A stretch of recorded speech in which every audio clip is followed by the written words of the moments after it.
Hello friends, I am Tanisha Gangrade and you are watching TG Agri. Friends, आज हम बात करने वाले हैं ज्योग्राफिकल इंडिकेशन के बारे में, जिसे हम जीआई कहते हैं, और आज हम जीआई टैग को भी डिस्कस करेंगे। सो फ्रेंड्स, इस वीडियो में आज हम सबसे पहले देखने वाले हैं introduction of geographical indication.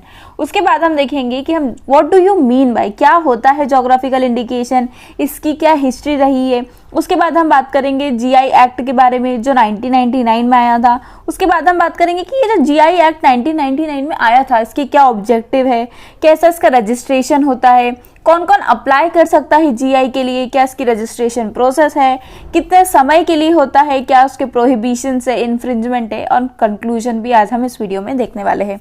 So friends, इस पीडीएफ में हमने जीआई टैग 2023 की लिस्ट भी दे रखी है, और साथ में स्टेट वाइज अभी तक जिस भी स्टेट को जिस चीज के लिए जीआई टैग मिले हैं वो भी हमने इस वीडियो में कंक्लूड किया है। तो चलिए आज हम हमारा वीडियो शुरू करते हैं, पर उससे पहले आप हमारे चैनल को सब्सक्राइब करना ना भूले। तो चलिए शुरू करते हैं।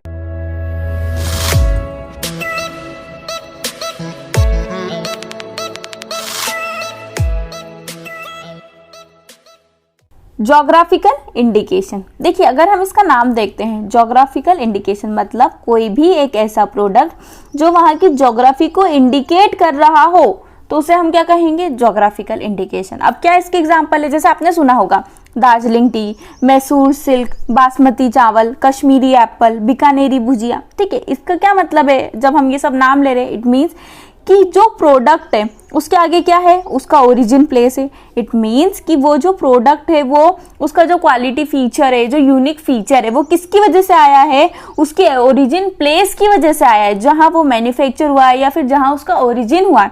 अगर वो प्रोडक्ट का ओरिजिन उस प्लेस पर हुआ है और वो उसको इंडिकेट कर रहा है, तो उसे हम क्या कहते हैं, ज्योग्राफिकल इंडिकेशन। ठीक है, अब हम आगे बात करते हैं what do you mean by geographical indication. अब देखिए जीआई एक्ट 1999 के सेक्शन 2E में इसकी प्रॉपर डेफिनेशन दी है। अब हम पहले डेफिनेशन देखते हैं तो आपको इजीली जो समझ में आ जाएगा। Geographical indication in relation to goods means an indication which identifies such goods as agricultural goods, natural goods or manufactured goods as originating or manufactured in the territory, country, region, locality in that territory, where a given quality, reputation or other characteristic of such goods is essentially attributable to its geographical origin, and in a case where such goods are manufactured goods, one of the activities of either the production or processing or preparation of the goods concerned take place in such territory, region or locality as the case may be। क्या आपको समझ में आया है कि जो geographical indication है, पहली बात तो वो किस चीज़ के लिए मिला है, वो मिला है हमारे एग्रीकल्चरल गुड्स के लिए, नेचुरल गुड्स हो या फिर कोई भी मैन्युफैक्चर गुड्स हो, जो पर्टिकुलर किसी टेरिटरी, कंट्री, रीजन या किसी पर्टिकुलर लोकेलिटी में ओरिजिनेट हुआ है, और उस पर्टिकुलर प्रोडक्ट की जो क्वालिटी है, रेप्यूटेशन, कैरेक्टरिस्टिक्स, वो किसकी वजह से आ रही है, उस पर्टिकुलर ज्योग्राफी की वजह से आ रही है, तो उसे हम क्या कह सकते हैं, उसे हम कहेंगे ज्योग्राफिकल इंडिकेशन। अब ये तो हमने देखा कि अगर वो वहां से ओरिजिन हुआ है, अगर वो वहां पे बना है ना, तो वहां पे उसकी कुछ भी चीज हो सकती है। ठीक है, कोई सी भी प्रोसेस हो सकती है, वहां की प्रोडक्शन प्रोसेस हो सकती है, या फिर प्रोसेसिंग हो सकती है, या प्रिपरेशन हो सकता है। अगर ये कोई भी मेथड हो रही है, तब भी हम क्या कहेंगे, उसको हम जीआई कहेंगे। अगर वहां से कुछ ना कुछ तो हो रहा है ना वहां पे उस पर्टिकुलर टेरिटरी में, है ना, जो उसके फीचर के लिए, उसके यूनिक क्वालिटी के लिए क्या है, रिस्पॉन्सिबल है। ठीक है, तो इसे हम क्या कहते हैं, इसे हम कहेंगे ज्योग्राफिकल इंडिकेशन। ये इसकी डेफिनेशन भी हमने देख ली। ओके, क्वेश्चन आपसे अगर पूछा जाएगा तो ये पूछा जाएगा कि बताइए ज्योग्राफिकल इंडिकेशन किस चीज के लिए दिया जाता है, तो agricultural goods, natural goods, manufacture goods. ठीक है, उसके बाद ये भी पूछा जा सकता है कि बताइए कि अगर जो मैन्युफैक्चर्ड गुड्स है, ठीक है, तो उसमें क्या है, तो वो प्रोडक्शन हो सकती है, प्रोसेसिंग हो सकती है, या प्रिपरेशन हो सकता है। तो यहाँ से आपसे क्वेश्चन पूछे जा सकते हैं। तो इस डेफिनेशन को भी आपको बहुत ध्यान से देखना है। कब दी थी, सेक्शन 2E में दी थी, जीआई एक्ट 1999 में। ठीक है, अब हम आगे चलते हैं, अब इसके एग्जाम्पल देखते हैं। ठीक है, तो जैसे शैंपेन, बॉर्डेक्स एंड चैंटी, ये क्या है, जो फर्स्ट टू है शैंपेन और बॉर्डेक्स, इसका ओरिजिन कहाँ है, फ्रांस में, और जो थर्ड है चैंटी, ये कहाँ की है, इटली की है ना। और ये क्या है, वाइन से, ये फेमस वाइन से, ये हमारी तीनों जो स्पेशल वहां से ओरिजिन हुई है, वहां का जो फ्लेवर है और क्वालिटी एट्रीब्यूट से, वो पर्टिकुलर उस जगह से है, ठीक है। अब इंडिया के कॉन्टेक्स्ट में हम बात करें तो सबसे पहले जिसको जीआई टैग मिला था तो वो दार्जिलिंग टी को मिला था, ठीक है।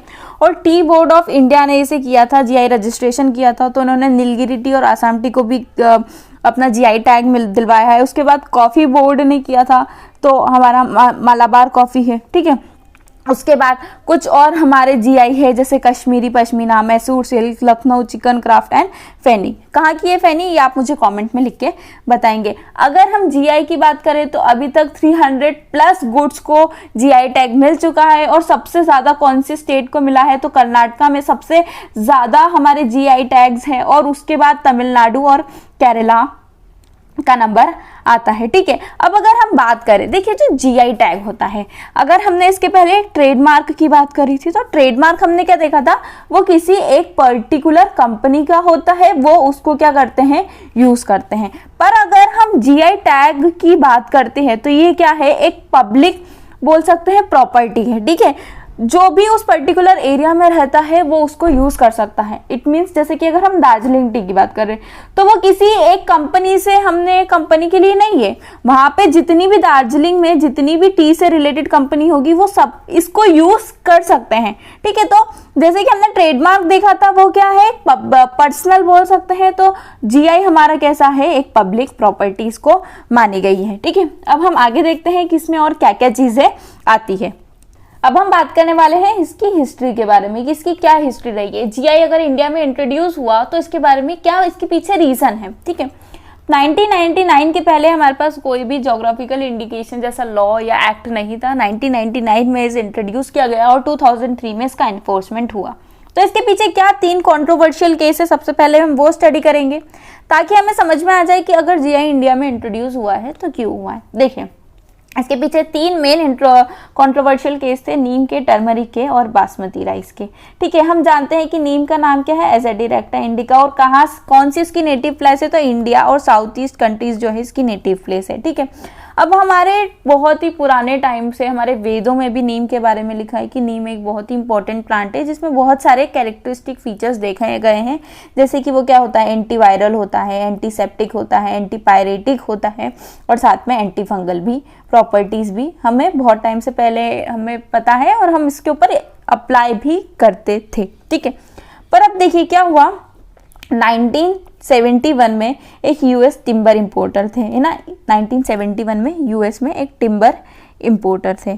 अब इन्होंने क्या करा, सबसे पहले इस सीड्स को देखा, इस सीड के यूजफुलनेस को देखा कि ये तो बहुत ही ज़्यादा यूजफुल है। यूजफुल जब उन्होंने देखा तो फिर उन्होंने क्या करा, इसको इंडिया से ही इंपोर्ट किया। इंपोर्ट करने के बाद उन्होंने क्या करा, सेफ्टी एंड परफॉर्मेंस टेस्ट देखे, अपना कुछ नया इन्वेंशन देखा, उसकी यूजफुलनेस देखी। अब इन्होंने क्या करा, ये जो इन्होंने जो भी इन्वेंशन किया उसको जो हम डिपार्टमेंट ऑफ एग्रीकल्चर है यूएसए का और WR ग्रीस जो मल्टीनेशनल कंपनी है उसको बेच दिया, ठीक है। अब जब इन्होंने इसको बेच दिया तो क्या हुआ, 1992 में, ठीक है, ये जो ग्रीस की जो कंपनी थी, है ना, इन्होंने क्या किया, इन्होंने बोला कि इन्होंने कोई एक इमल्शन प्रोडक्ट बनाया नीम के सीड्स का, जो कैसी प्रॉपर्टी शो कर रहा था, एंटी फंगल प्रॉपर्टी शो कर रहा था, ठीक है। अब इन्होंने बोला कि हमें तो इस पे पेटेंट चाहिए क्योंकि तो हमने बनाया है, एक नई इन्वेंशन है, ठीक है। अब जैसे ही इन्होंने 1994 में क्या किया, पेटेंट के लिए अप्लाई कर दिया। हमें जैसे ही पता पड़ा कि इन्होंने हमारी चीज़ पे पेटेंट का अप्लाई किया है, जिसका नॉलेज हमें परसों से है, बहुत पहले से है, 1995 में हमने इन पर केस कर दिया, हमने अपोजिशन लगा दिया कि आज आप जो चीज़ बता रहे हैं इंडियन फार्मर्स उसको बहुत पहले से अप्लाई कर चुके हैं, तो आप ऐसा नहीं कर सकते, ठीक है। और फिर इंडियन साइंटिस्ट ने भी जो भी सपोर्टिंग डॉक्यूमेंट्स है वो भी प्रोवाइड किए। जब सारा इन्वेस्टिगेशन हुआ, जब सारी चीज़ें पता पड़ी, तो यूरोपियन पेटेंट ऑफिस जहाँ पे ये लोग गए थे अपना पेटेंट करवाने, उन्होंने इसको, इनका जो पेटेंट था उसको रिजेक्ट कर दिया। क्या रिजेक्ट किया, क्या बोल के कि आपके पास कोई भी नोवेल्टी नहीं है, लैक ऑफ नोवेल्टी, आपके पास कुछ भी नया नहीं है, जो इंडिया पहले से कर रहा था आज आप वो कुछ नया फॉर्म में बता रहे हैं, तो इसमें कोई भी नोवेल्टी नहीं है, इसकी वजह से आपको पेटेंट नहीं दिया जाएगा। जब ऐसा कुछ केस हुआ तब हमें समझ में आया कि हमारे पास भी शायद कुछ होना चाहिए जिससे कि जो हमारा ट्रेडिशनल नॉलेज है वो क्या है, बचा रह सके। तो पहला केस तो नीम का था, ठीक है। अब हम देखते हैं सेकंड केस, हम बात करेंगे टर्मरिक की। तो देखिए मैंने यहाँ पे जो है नीम का केस पूरा यहाँ पे लिखा है, तो आप इसको पढ़ सकते हैं, आपको इजीली समझ में आ जाएगा। ओके, अब हम बात करते हैं टर्मरिक के केस की, कि टर्मरिक के केस में क्या हुआ था। देखिए टर्मरिक का केस भी कुछ ऐसा ही है। देखिए इसमें क्या हुआ था कि 1995 में जो यूनिवर्सिटी ऑफ मिसिसिपी है, उन्होंने क्या देखा, टर्मेरिक की वुंड हीलिंग प्रॉपर्टी की, जो टर्मेरिक है वो वुंड हीलिंग करता है। तो वो कहाँ चले गए, वो यूनाइटेड स्टेट्स के पास चले गए और उन्होंने क्या कर दिया, उसको पेटेंट दे दिया कि ठीक है आपने कुछ नया पता करा है, ठीक है आप ले लीजिए। अब जब हमें पता पड़ा तो इसके 2 साल बाद, ठीक है, इसके 2 साल बाद जो हमारी CSIR है, CSIR यूनिट, उन्होंने क्या करा, इसमें कंप्लेन फाइल करी। कंप्लेन फाइल करने के बाद ये बताया कि ये जो आप आज हमें बता रहे हैं, ये हम 1000 साल पहले से हम इस चीज़ को जानते हैं, ठीक है। इसके बाद इन्होंने इसके 2 डॉक्यूमेंट भी दिखे, है ना, उसमें उन्होंने एंटिक संस्कृत मैन्यूस्क्रिप्ट दिखाया, ठीक है। अब जब उन्होंने डॉक्यूमेंट दिखाए तो उन्होंने पता पड़ा कि हाँ ये तो कुछ में तो पहले से ही इंडिया यूज़ कर रही है, इसमें इनकी कोई भी नॉवेल्टी नहीं है। तो जो हमारा USPTO है, USPTO क्या है, United state patent and trademark officer, इन्होंने क्या किया, इसको पूरी तरीके से इन्वेस्टिगेट किया, ठीक है। और इन्वेस्टिगेट करने के बाद 1997 में इसे कैंसिल कर दिया। इनका जो पेटेंट था, जो यूनिवर्सिटी ऑफ मिसिसिपी ने बोला था कि ये हमने कुछ नया बताया है, तो उसको उसने कैंसिल कर दिया।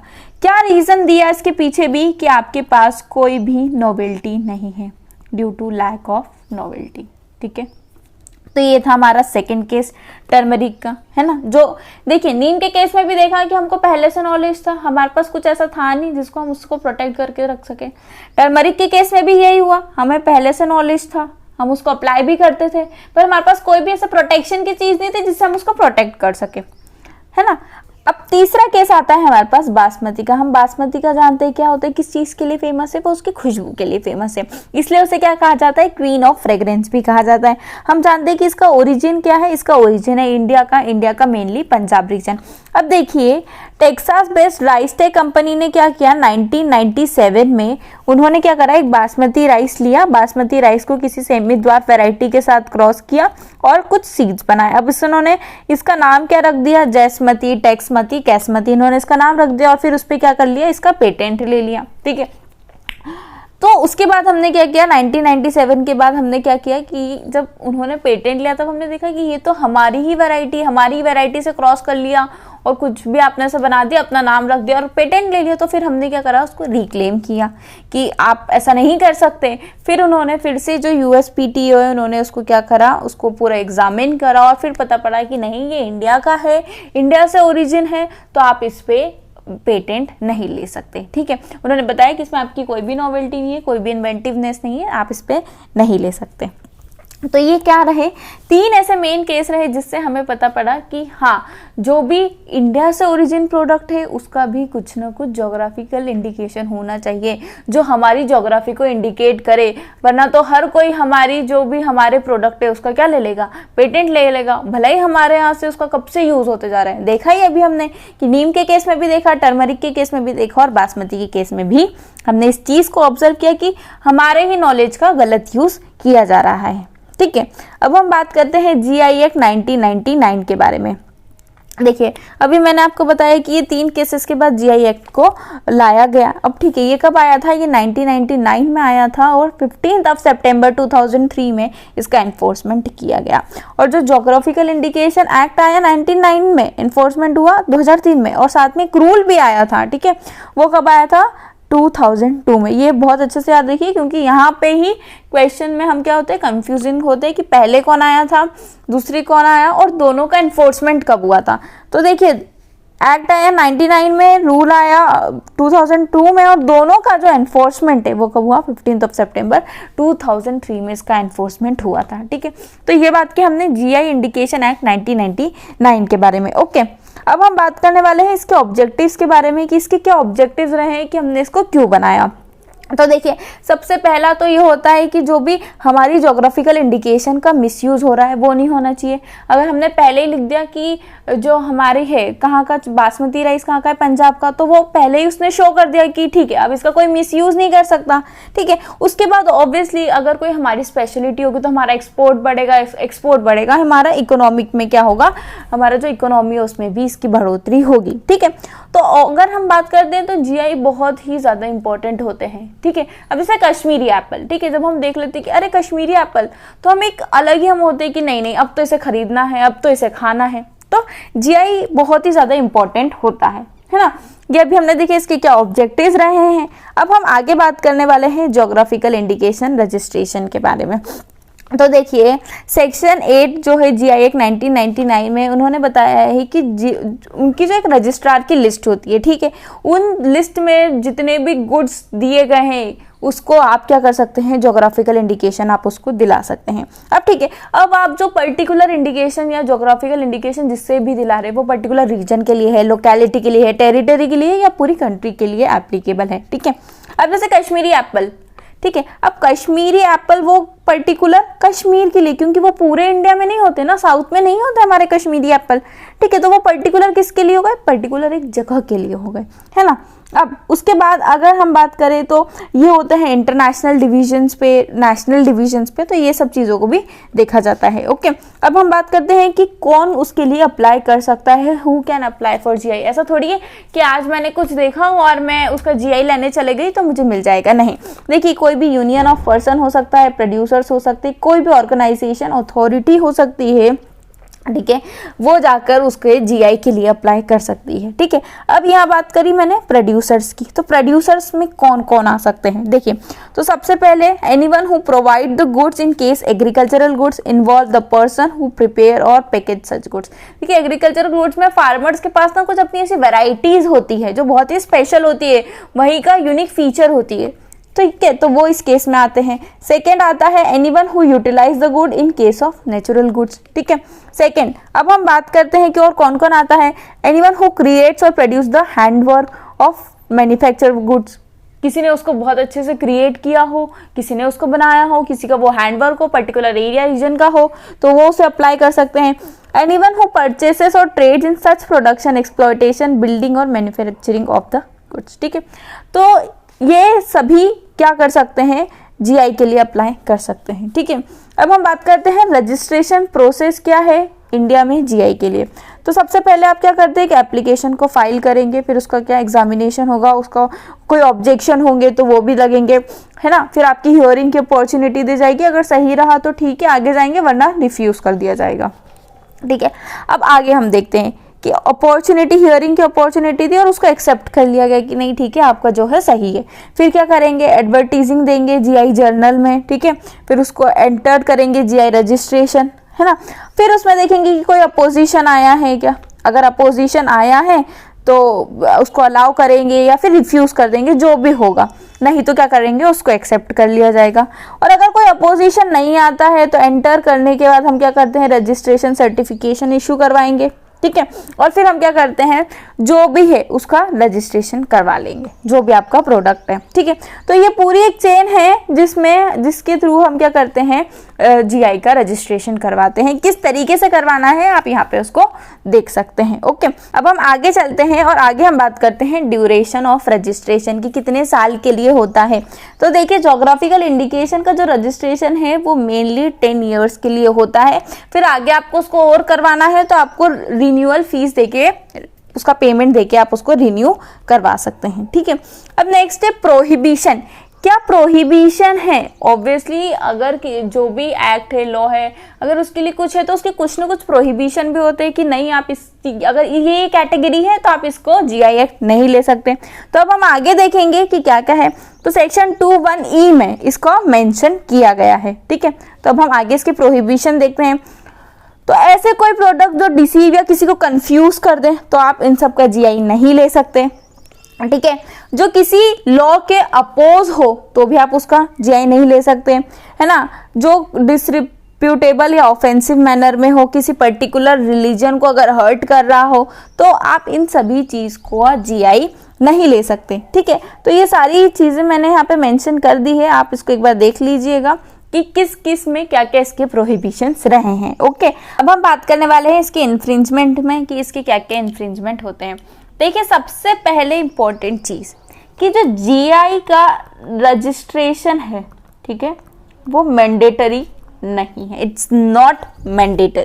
ठीक है, अब इसको लेकर दो चीज़ें, सेक्शन 21 में लिखा है कि अगर आपके पास जीआई का रजिस्ट्रेशन नहीं है तो आप इन्फ्रिंजमेंट के लिए फाइल नहीं कर सकते, पर वहीं पे सेक्शन 22 में लिखा है कि आप इन्फ्रिंजमेंट के लिए नहीं, पर आप पासिंग ऑफ के लिए फाइल कर सकते हैं। ठीक है, तो अपन ने क्या देखा कि रजिस्ट्रेशन जीआई का मैंडेटरी नहीं है, आप लिए नहीं लिए इट्स ओके, पर अगर आपने लिया है तो ठीक है, अगर आपने नहीं लिया है तो सेक्शन 21 के अकॉर्डिंग आप इन्फ्रिंजमेंट के लिए फाइल नहीं कर सकते, पर वहीं 22 के अकॉर्डिंग आप पासिंग ऑफ के लिए फाइल कर सकते हैं। ठीक है, अब इन्फ्रिंजमेंट क्या है, तो ये मेनली क्या करता है, अनफेयर कंपटीशन को इंक्लूड करता है कि भाई कोई इसका अनफेयर कंपटीशन तो नहीं है, कुछ गलत तो नहीं हो रहा है, तो इन सब चीज़ों को इन्फ्रिंजमेंट में रखा गया है। ठीक है, अब हम मेनली बात करते हैं इसके